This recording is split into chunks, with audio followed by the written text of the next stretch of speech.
Welcome back to Facing the Future, a podcast that deals with issues we face in our future and hopefully helps us think through some of the possibilities, the coping strategies we may have to deal with some of the challenges that it offers us. Today we're talking about artificial intelligence and data more generally, to think about some of the implications for how we consider our digital future. A podcast episode that's inspired by an event that took place virtually in Manchester this week, where we talked about some of the ethical implications for thinking about our digital future. And for me, at the start of it was to consider really who is the our within this future. Often we discuss the future almost in some kind of abstract way, as if we can imagine and project about the future based upon some notion of who we are. But actually at the heart of this, we need to really deeply consider who is the our, who is the future that we're thinking of. Whose future are we concerned about? Is it ours? Is it mine? Is it yours? And we can apply this as a starting point for the conversation because it affects so much how we begin to imagine future populations, future communities, nations, boundaries, everything that separates out different populations of different interests and how they're configured by a whole range of political, economic and technological parameters is so central to how we begin to answer that question. And if you are anything like me, the first person you think of is yourself. Of course, you want to be part of that future, and it's your future that you may be concerned about in particular. But then you might start to think about some of the other people around you, the significant others, the people in your family or friendship networks, your colleagues, maybe even your company or your geographic location, your city, your region, your village, maybe even your planet, and yes, even your universe. And you may have seen over the last week or so, we've discovered phosphine on the planet Venus, and some people think this is some beginnings of a sign of life that may exist outside of planet Earth. And helping us think through these problems involves thinking about the parameters of that other, the other hour that's concerning our future, that is particularly useful. It's not just focused on what the philosopher Richard Rorty might have first have described as our circle of solidarity. It's not just about who we put within that circle, it's about who else may be within it, not even necessarily today, but 100 years from now. And I think to some extent space is a useful metaphor for thinking through this problem, because we think also of digital space as sort of out there, almost abstractly present, not visible, not tangible. We can't touch it other than swiping through a touchpad or clicking a mouse. And I think these are comparable elements of how abstract digital space really is. But similarly, we need to think about the regulation and the ethical underpinnings of digital space in the same way that we need to come together and think about the implications of it being possible to explore life outside planet Earth. And so when we first define the problem of the future, we need to come to terms with that circle of solidarity and understand who's inside the circle and what happens to the people that aren't, what happens to the people that do exist on planet Earth 100 years from now or even 200 years from now, and how often it is that our thinking about the future is absent from these conversations. In fact, I think one of the criticisms we might level of humanity over the last century is failing to think about that future in a long-term enough way. We need to consider the implications of everything we do and its impact on planet Earth and all the species that live here, in order to not just protect our longevity as a species, but to ensure that life can thrive more generally on the planet. So thinking about matters regarding climate change, I think, is comparable here. We need to think about our digital climate and understand what state it's in order to know whether in fact it's fit for purpose and serving some notion of the social good.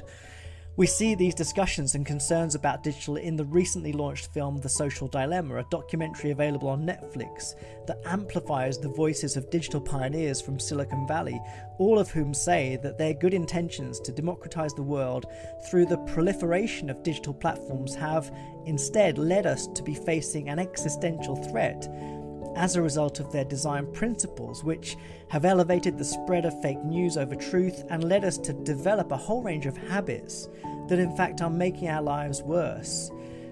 Consider that for a moment. It's not just that misinformation misleads us into doing things that we'd rather perhaps not have done, but it actually is a threat to the existence of our species. I've not heard this kind of language used in the context of digital very much, but we know, of course, that misinformation can create new forms of governance within countries. It can mislead people into making decisions about who they vote for, but it can also incite violence and incite all kinds of social discord.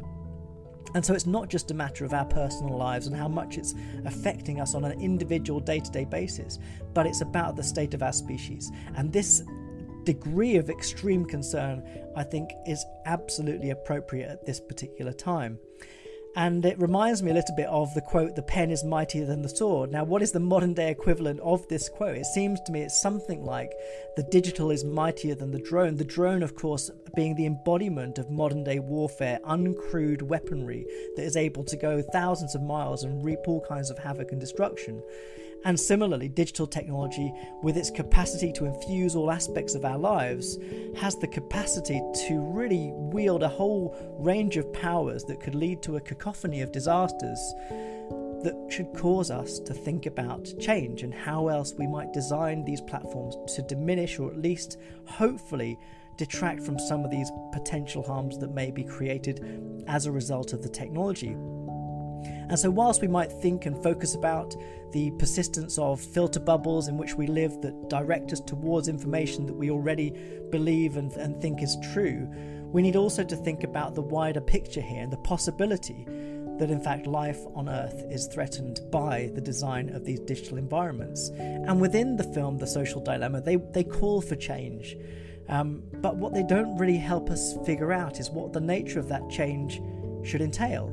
One of the problems they face is that based on their own arguments within the movie, we have no way of knowing whether the film itself is a component of the corrupt system that they describe and built, or whether it sits outside of that system. The film professes to be a rupture from that system. It's the truth tellers emerging from the system, telling us to look out because it's corrupting aspects of our lives. But it's delivered by those systemic insiders. The film itself is available on precisely one of the platforms that they encourage us to distrust. And so in order to make sure that we attend to their warnings, we also need to have a degree of healthy skepticism around what they're saying. We need to mistrust the messenger and make sure that we seek alternative, independent, critical means by which to verify what it is they're saying in order for us to have any hope of being able to deal with the challenges that our life is creating for us. And yet the message within the film is incredibly appealing. We understand, don't we, that we all feel a little overwhelmed by digital technologies. We all feel a little bit too attached to our mobile devices. We all feel a little bit disconnected from the systems of governance that underpin things like recommendations within Netflix and what films it thinks we like and care about.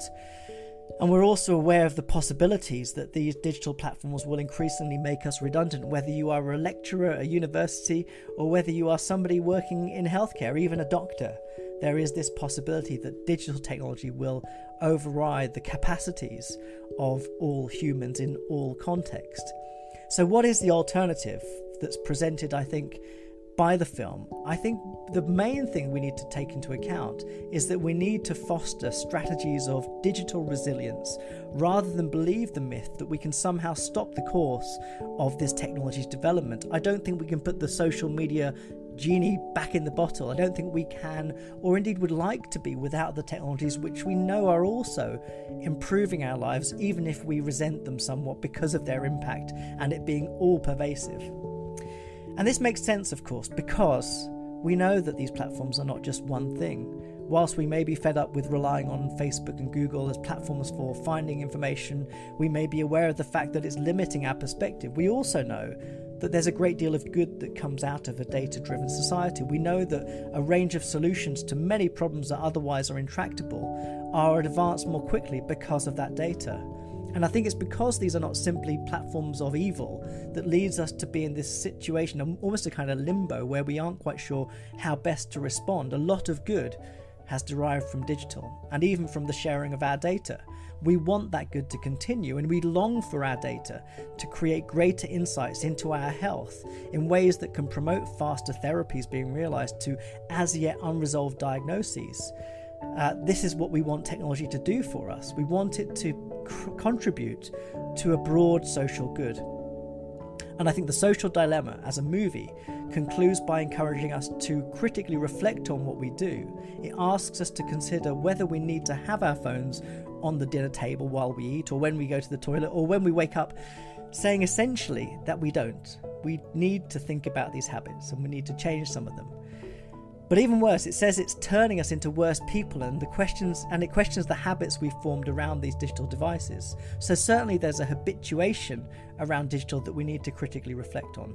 But it doesn't tell us how to cultivate digital resilience, how to make sure that we can become critical users of the technology so that we understand what concepts like the filter bubble or the echo chamber means, and seek alternative strategies to rid ourselves from these restrictions.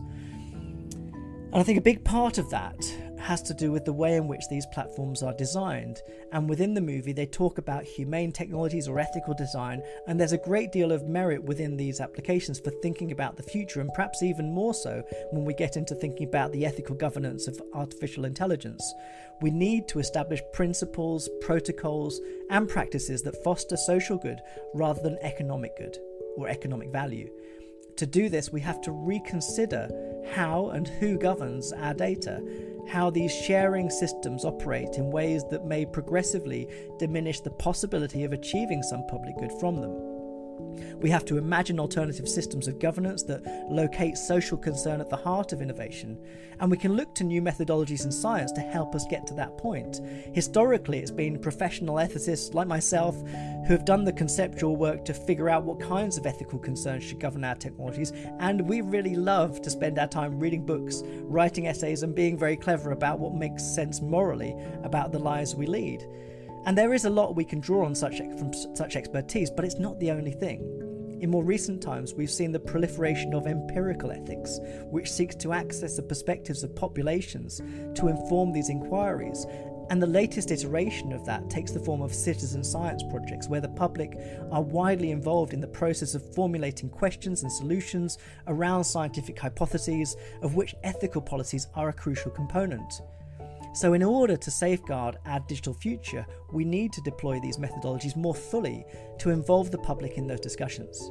The good news is that we don't need to completely invent this, but we do need to think about how the process would work best. And if you look to citizen science outside of ethics, it tends to work in a variety of ways, but mostly involves citizens going out and collecting data just as a scientist might.